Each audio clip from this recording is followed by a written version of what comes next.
Assalamualaikum warahmatullahi wabarakatuh. Anak-anakku, alhamdulillah kita panjatkan puji dan syukur pada Allah. Kita bertemu kembali dalam pembelajaran PAI kelas 3. Bagaimana? Kalian sehat? Alhamdulillah, jika kita berada dalam kesehatan, jika kita berada dalam lindungan Allah Subhanahu wa taala, mudah-mudahan kita tetap disehatkan oleh Allah. Baik, anak-anakku, kalian sudah berpakaian dengan rapi? Sudah sarapan? Sudah membantu orang tua hari ini? Nah, alhamdulillah. Selalu lakukan kebiasaan itu, sebab itu adalah pembiasaan karakter baik yang Bapak ingin tanamkan pada kalian, sehingga kalian tumbuh menjadi anak-anak yang soleh dan solehah. Baik anak-anakku, hari ini kita akan mempelajari tentang dua Asmaul Husna, yaitu Al-Ahad dan Al-Wahhab. Tujuan pembelajaran kita kali ini, melalui PJJ, kalian dapat menjelaskan Al-Ahad dengan benar. Kemudian yang kedua, melalui PJJ, kalian dapat menjelaskan tentang Al-Wahhab dengan benar. Yang selanjutnya, kalian juga dengan pembelajaran ini mampu menceritakan contoh sikap yang baik yang sesuai dengan Al-Ahad dengan benar. Yang kedua, kalian mampu menjelaskan atau menceritakan contoh sikap yang berkaitan dengan Al-Wahhab dengan benar. Baik anak-anakku, kita mulai pembelajarannya ya. Simak ya.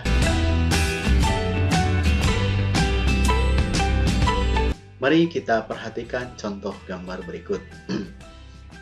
Pertama, ada gunung begitu tinggi menjulang. Yang kedua, lautan dengan ombak yang luar biasa. Yang ketiga, kita lihat berbagai macam bunga yang indah. Yang selanjutnya, ada hewan buas, ada hewan pemakan tumbuhan. Nah, selanjutnya kita manusia. Kita pikirkan, dari mana gunung asalnya? Dari mana lautan asalnya? Dari mana hewan berada asalnya? Dari mana, siapakah yang menumbuhkan tumbuhan? Kita lahir dari siapa? Dari orang tua. Orang tua kita dari siapa? Dari nenek buyut. Buyut kita dari siapa? Terus ke sana sampai ke Nabi Adam. Nah, yang menciptakan Nabi Adam siapa? Itulah Allah. Yang menciptakan gunung, hewan, lautan, siapa? Tentunya adalah Allah. Jadi Allah lah yang menciptakan kita. Allah lah yang menciptakan gunung. Allah yang menciptakan segalanya dalam dunia ini. Nah, oleh sebab itu, Allah lah satu-satunya penentu kehidupan dan kematian. Nah, oleh sebab itu, kita dapat mengambil kesimpulan bahwa satu-satunya Tuhan yang wajib kita yang wajib kita sembah dan wajib kita ibadahi adalah Allah.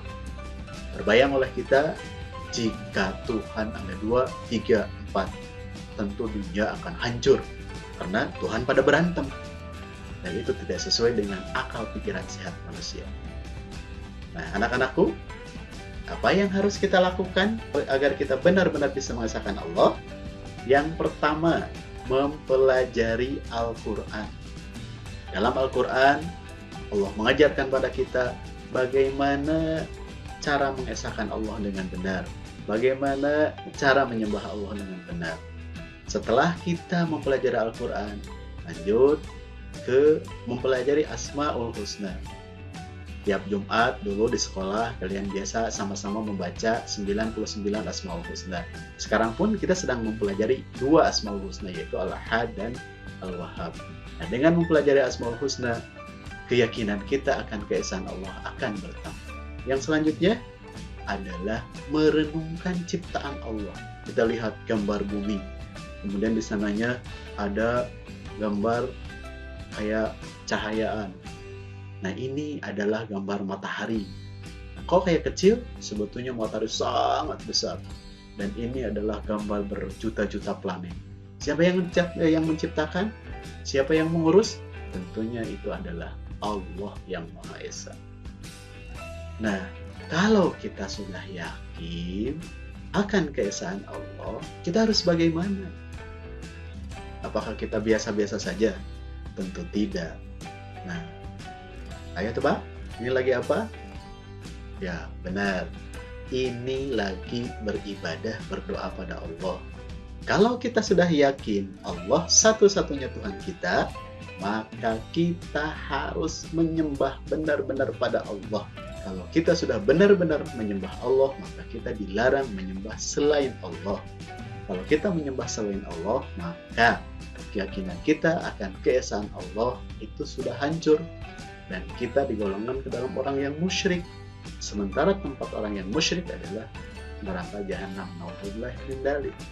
Nah, tempat orang yang menyembah pada Allah itu surga Allah yang nikmat, yang luas, luar biasa. Ingin kan kita masuk surga?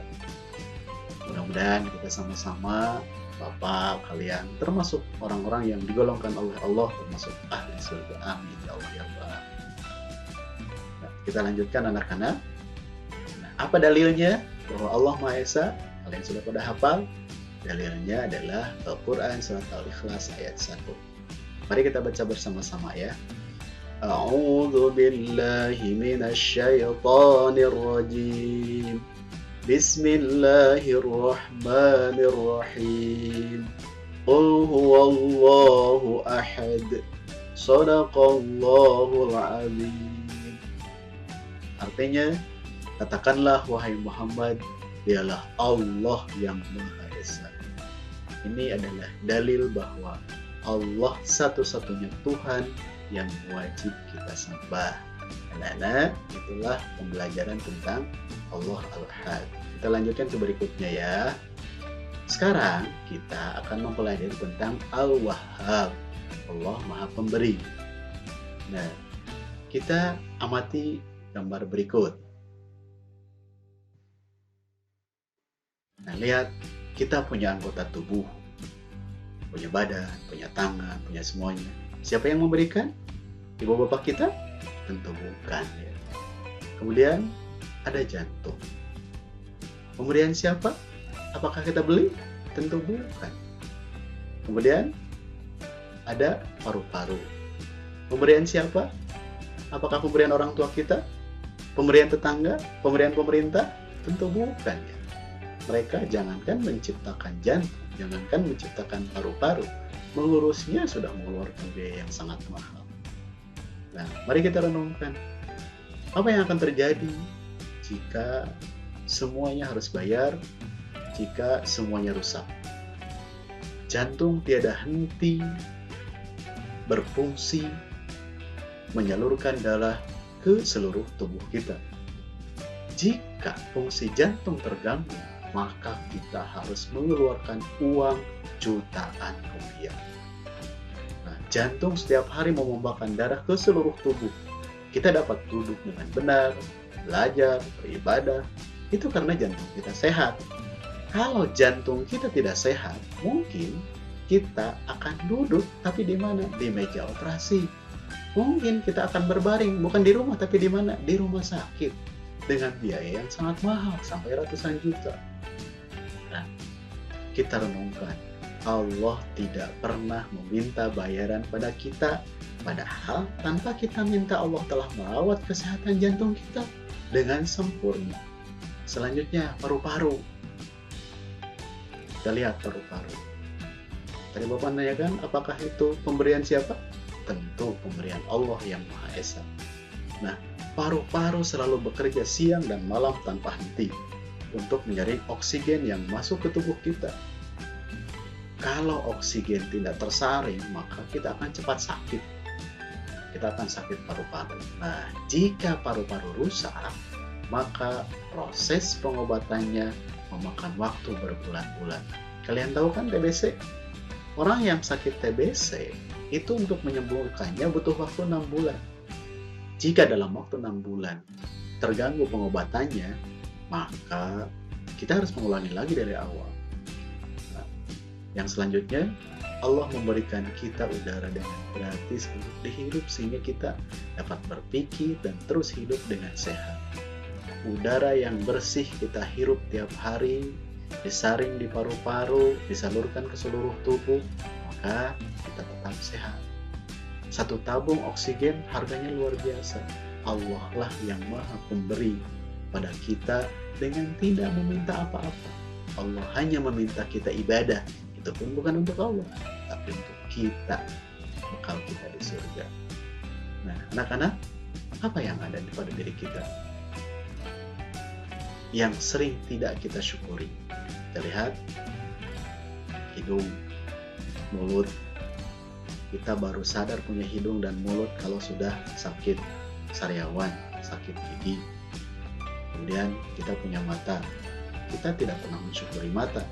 Kalau kita sadar punya mata, kalau mata kita sakit. Jika gigi kita bolong, kemudian sakit, baru kita merasa, oh ternyata gigi sehat itu mahal. Tangan, sering kita gunakan tidak sesuai dengan yang memberi kita tangan. Tidak disuruh belajar, hanya dipakai untuk main game, jadi dipakai untuk main chatting dan lain sebagainya.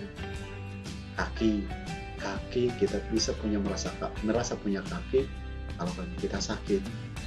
Nah, mulut, hidung, mata, gigi, lidah, tangan, kaki, pemberian siapa?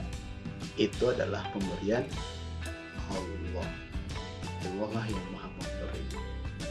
Baik anak-anak, kita simak ada sebuah cerita. Suatu hari ada seorang bapak-bapak keren datang ke rumah kalian. Nah, bapak-bapak itu membawa sekoper uang. Kemudian datang ke kalian, mengetuk pintu kalian. Halo, assalamualaikum. Waalaikumsalam. Lalu dibukakan pintu oleh kalian. Pak, mau ada apa, Pak? Oh, ini saya mau bawa uang, mau ngasih uang. Buat siapa? Buat adik. Lah, kok buat saya? Kan saya tidak ngapa-ngapain. Ya ini benar buat adik. Berapa Pak jumlah uangnya?